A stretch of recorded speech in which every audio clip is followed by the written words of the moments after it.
This story was relayed to me by a friend's older brother, Ko Kaya, during a cold Tuesday night after our usual seven-a-side football game. We were nursing sweet milk tea, and Ko Kya, a man built like a fire hydrant and tough as cheap teak, was looking over his shoulder at shadows that weren't there. He started the story the way any true horror story should begin, with a favor you really shouldn't have done. The setup, it was January 2016, the kind of clear, biting cold that slices right through your jacket and settles deep in the marrow of your bones.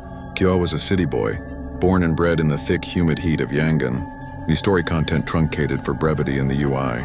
Full story text available in the original file. They arrived as the sun was setting and found a sprawling two-story wooden building called the Shrine View Inn. It was practically bolted onto a grand pagoda complex. The clerk gave them the key to the last room, room 206, tucked away in the far right corner of the hallway. The room in the hallway.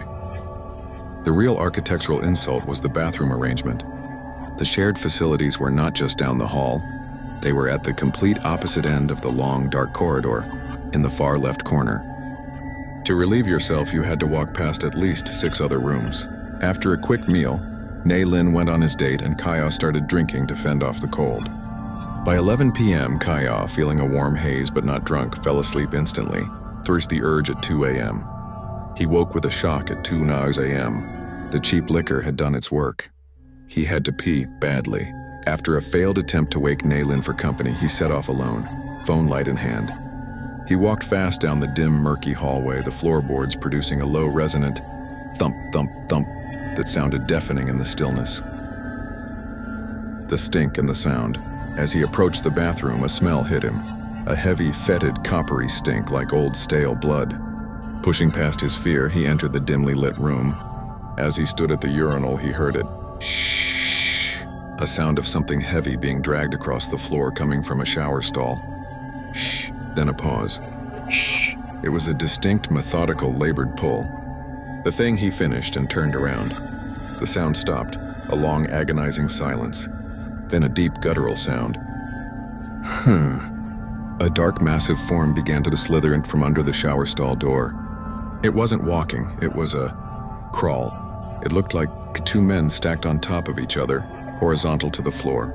Its arms were bent at impossible angles, and it used them to drag its huge lower half. It wore a tattered, dark plaid long. Then it lifted its head.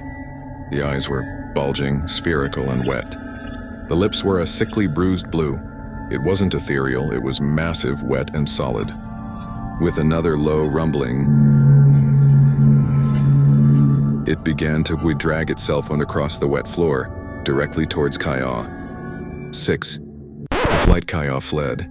He burst out of the door and ran down the long corridor. He collapsed at the bottom of the main staircase, panting and half-naked in front of the dozing night watchman. Finally, a kind-faced man from Mandalay gathered a group of 7 men to investigate. 70. The mark they went upstairs. The coppery stench was still there. Starting from the bathroom doorway all the way to the top of the staircase was a dark, oily streak. A perfect, continuous drag marker, a foot wide and still visibly a damp air. The Mandalay man turned to Kaya and whispered, "We didn't see it, Kaya, but we see what it left behind." Kaya never told Nei Lin what happened. He just packed his bag and got the first bus out of Kalao. If you're ever walking alone at night and you hear that sound, don't look back. Don't check the corners, just run. Because sometimes the things that hunt us are just too heavy to walk.